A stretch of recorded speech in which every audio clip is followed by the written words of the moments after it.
So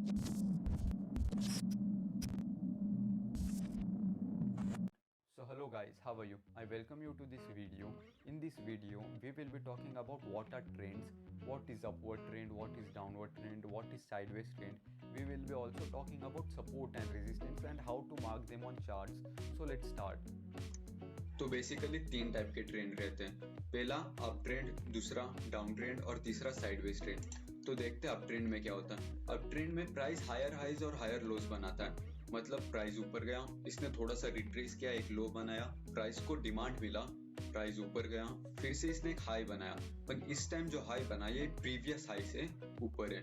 ये फिर से नीचे गया, फिर से रिट्रेस किया थोड़ा सा, फिर से प्राइस को डिमांड मिला, प्राइस फिर से ऊपर गया, इसने एक और हाई बनाया। पर इस टाइम भी ये हाई प्रीवियस हाई से ऊपर है। और जब भी ये लो भी बनाते हैं तो इसके लो भी प्रीवियस लो से ऊपर है। तो जब भी ऐसा पैटर्न फॉर्म होता है तो प्राइस अप ट्रेंड में रहती है। इसका सेम ऑपोजिट डाउन ट्रेंड में। डाउन ट्रेंड में प्राइस हायर लोज और लोअर लोज बनाता है। मतलब प्राइस नीचे आया, इसने थोड़ा सा ऊपर रिट्रेस किया, फिर से नीचे गिरा, इसने एक लो बनाया। पर ये वाला लो प्रीवियस लो से नीचे और ये वाला हाई प्रीवियस हाई से नीचे, फिर से नीचे गिरा, फिर से रिट्रेस किया, फिर से एक लो बनाया। तो अगर प्राइस लोअर हाइज और लोअर लोज बना रहे तो प्राइस डाउन ट्रेंड में। और साइडवेज ट्रेंड में प्राइस हायर हाइज भी नहीं बनाती, हायर लोज भी नहीं बनाती। प्राइस एक साइडवेज या एक रेंज में मूव करती है। तो इसको अभी हम चार्ट्स में देखते हैं कि चार्ट्स में हम कैसे इसको आइडेंटिफाई करें। तो अगर मैं लाइन ऐसे बना दूं तो यहाँ पे हमको क्या दिखता है, प्राइस ऊपर गई, इसने थोड़ा सा रिट्रेस किया, एक लो बनाया और ये वाला लो प्रीवियस लो से ऊपर है, फिर से ऊपर गई और इसने एक हाई बनाया यहाँ पे। तो ये वाला हाई प्रीवियस हाई से ऊपर है, फिर से इसने एक लो बनाया, ये वाला लो प्रीवियस लो से ऊपर है और इसने एक फिर से हाई बनाया और इस टाइम भी हाई इसने जब बनाया तो ये प्रीवियस हाई से ऊपर है। जब भी इस पैटर्न में प्राइस मूव करती है तो प्राइस अप ट्रेंड में रहती है। और अगर मैं आपको थोड़ा आगे लेके चलूं या थोड़ा पीछे शायद, हाँ यहाँ पे जैसे कि आप देख सकते हैं प्राइस नीचे गिरी, इसको डिमांड मिली, थोड़ा सा रिट्रेस के ऊपर फिर से नीचे गिरी। पर इस टाइम इसने जो लो बनाया है वो प्रीवियस लो से नीचे है और फिर से एक हाई बनाया और फिर से सेम। तो अभी आप देख सकते हैं ये पैटर्न में, ये कौन से पैटर्न में ये मूव कर रही है। ये हायर हाइस बना रही है, हायर लोज बना रही है। ये प्राइस हायर लोज बना रही है क्योंकि ये वाला लो, इसका करंट लो प्रीवियस लो से नीचे और इसका करंट हाई प्रीवियस हाई से नीचे। तो जब भी इस पैटर्न में प्राइस मूव करते हो तो प्राइस डाउन ट्रेंड में रहती है। हमें हर हमेशा डाउन ट्रेंड में सेल करने का या प्रॉफिट बुक करने का सोचना चाहिए और अप ट्रेंड में हमें हर हमेशा और खरीदने का या बुलिश मोमेंट या बुलिश पॉइंट ऑफ व्यू रखना चाहिए। और साइडवेज कैसे मूव करते हैं, अगर हम यहाँ पे देखें, सॉरी,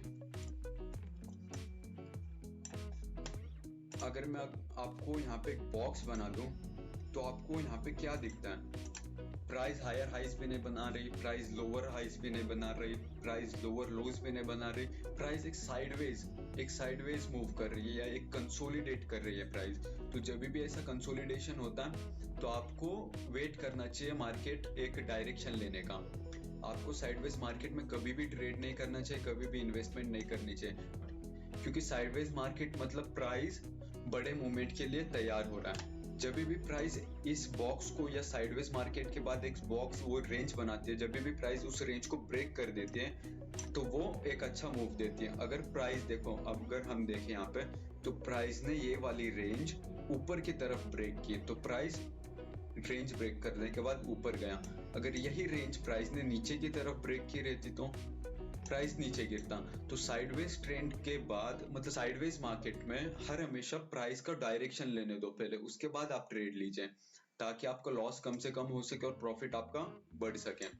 तो आप ऐसे ही कम से कम 10 चार्ट्स दिन में रोज प्रैक्टिस कीजिए ताकि आपका बेसिक क्लियर हो पाए, बेसिक आपका स्ट्रांग हो पाए और आप मार्केट में अच्छे पैसे कमा सको। तो आगे बढ़ते हैं। तो सपोर्ट और रेजिस्टेंस क्या है, what are support and resistance.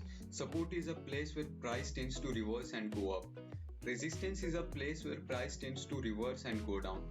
मतलब प्राइस ऊपर आई, इसने एक रेजिस्टेंस फेस किया, नीचे गिरी, इसने सपोर्ट लिया, फिर से ऊपर गई, फिर से रेजिस्टेंस फेस किया, नीचे गई। पर प्राइस हर हमेशा सपोर्ट से ही सपोर्ट क्यों लेते हैं और रेजिस्टेंस से नीचे क्यों गिरती है? सपोर्ट से हर हमेशा ऊपर क्यों जाती है और रेजिस्टेंस से नीचे क्यों गिरती है?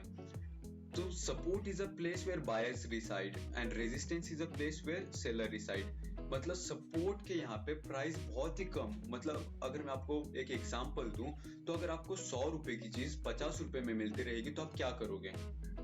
आप उस चीज को खरीदोगे। अगर वही 100 की चीज आपके पास पड़ी है और आपको वो 150 में बेचने का मौका मिले तो आप क्या करोगे? आप उसे बेच दोगे। तो सपोर्ट के यहाँ पे प्राइस बहुत ही कम रहती है कंपेयर टू रेजिस्टेंस। तो लोग बहुत सारे सपोर्ट के यहाँ पे बाइंग करते हैं और रेजिस्टेंस के यहाँ पे प्रॉफिट बुकिंग करते हैं। तो अभी हम इसको चार्ट में देखते हैं कि सपोर्ट और रेजिस्टेंस को आइडेंटिफाई कैसे करें। सपोर्ट क्या है, रेजिस्टेंस क्या है, इसको आइडेंटिफाई कैसे करें। तो अगर मैं यहाँ पे एक लाइन खींच दूं यहाँ पे, तो अगर आप देखोगे प्राइस ऊपर आया, इसने यहाँ पे रेजिस्टेंस फेस किया, प्राइस नीचे गिरा, फिर से ऊपर गया, फिर से रेजिस्टेंस फेस किया, फिर से नीचे गिर गया। यहाँ पे फिर से ऊपर आया, बहुत क्लोज था, फिर से यहाँ से रेजिस्टेंस से नीचे गिर गया। इस टाइम फिर से ऊपर आया, फिर से रेजिस्टेंस से नीचे गिर गया। पर इस टाइम इसने रेजिस्टेंस के ऊपर क्लोजिंग दे दी और रेजिस्टेंस के यहाँ पे क्लोजिंग दी तब वॉल्यूम भी ज्यादा था, तो प्राइस रेजिस्टेंस को ब्रेक किया और प्राइस ऊपर चला गया। और अगर हम सपोर्ट का देखें तो मैं अगर यहाँ पे एक लाइन ड्रॉ कर दूं यहाँ पे, तो आपको यहाँ पे क्या दिखता है? प्राइस नीचे आई, इसने यहाँ से सपोर्ट लिया, प्राइस ऊपर गई, प्राइस फिर से नीचे आई, इसने फिर से सपोर्ट लिया, ऊपर गई, प्राइस नीचे आई, सपोर्ट लिया, ऊपर गई। और बहुत दिनों तक इसने इसी के यहाँ पे कंसोलिडेट किया, प्राइस रेंज में थी और फिर इसने एक दिन सपोर्ट ब्रेक कर दिया और सपोर्ट ब्रेक होते ही इसने एक अच्छा फॉल दिया, मार्केट डाउन ट्रेंड में चला गया, मार्केट नीचे गिर गया सपोर्ट ब्रेक करने के बाद। तो जब भी सपोर्ट ब्रेक होता है तो प्राइस नीचे गिरता है, जब भी रेजिस्टेंस ब्रेक होता है तो प्राइस ऊपर जाता है। अगर आपको रेजिस्टेंस ये मार्क करने नहीं आते तो आपको एक बहुत ही इजी तरीका है, एक ऐसे पॉइंट या एक ऐसा जोन देखो वहां पे प्राइस बार बार आ रही है और वहां से रिवर्स कर रही है। जैसे कि यहाँ पे कि प्राइस आई रिवर्स की, प्राइस आई रिवर्स की। अगर मैं यहाँ पे भी एक लाइन खींच दूं तो सेम ही है ऑलमोस्ट, क्योंकि प्राइस यहाँ पे भी आती है रिवर्स करती है। तो सबसे इजी तरीका सपोर्ट और रेजिस्टेंस मार्क करने का है कि प्राइस देखिए कहाँ से ज्यादा रिवर्स कर रहे हैं, कहाँ पे प्राइस आने के बाद रिवर्स हो जाते हैं, कहाँ पे प्राइस आने के बाद अपनी डायरेक्शन चेंज कर लेती है, या जोन ब्रेक करने के बाद प्राइस कहाँ से ऊपर जाती है। अगर मैं आपको बोलूं कि प्राइस यहाँ से नीचे जाने की जगह प्राइस ऊपर आती है यहाँ पे और फिर से इस रेजिस्टेंस को ब्रेक कर देती, अगर इस रेजिस्टेंस को ब्रेक कर देती प्राइस, तो प्राइस ऊपर चली जाती। फिर ये रेजिस्टेंस नहीं सपोर्ट बन जाता, क्योंकि प्राइस अभी रेजिस्टेंस को ब्रेक करने के बाद प्राइस को ये वाली लाइन अब इसको सपोर्ट की तरह काम करेगी।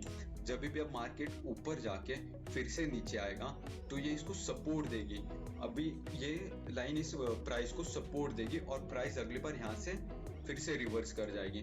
तो जब भी सपोर्ट ब्रेक होता है तो वो रेजिस्टेंस की तरह काम करता है आगे, और रेजिस्टेंस ब्रेक होता है तो वो सपोर्ट की तरह काम करता है बाद में।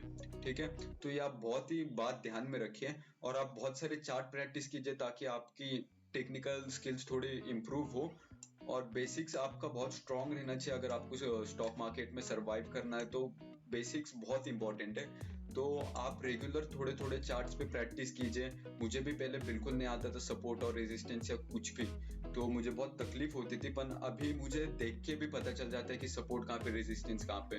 तो आपको बस थोड़ा सा हार्ड वर्क, थोड़ी सी प्रैक्टिस की जरूरत है, आप भी बहुत अच्छा करोगे। तो मिलते हैं अगले वीडियो में। Thank you.